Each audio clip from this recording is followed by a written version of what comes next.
The Lebanese government claims 12 individuals, including 2 children, were murdered when hundreds of pages used by the military group Hezbollah exploded.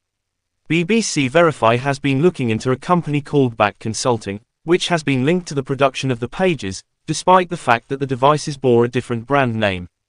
Shortly after the blasts on Tuesday, unsubstantiated photographs of 2 destroyed pages appeared on social media. The photographs showed the word, gold, and a serial number that began with, AP, or, AR. This suggested that a Taiwanese company, Gold Apollo, may have been involved in the pages' fabrication. However, the company issued a strongly worded statement denying any connection, saying, "This model is produced and sold by BAC." BAC Consulting is a Hungarian-based company that Gold Apollo claims has rights to use its brand under a licensing arrangement.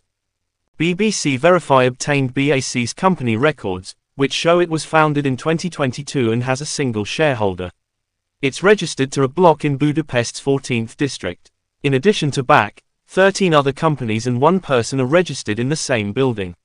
However, our check of a financial information database reveals no linkages between BAC and other organizations or individuals.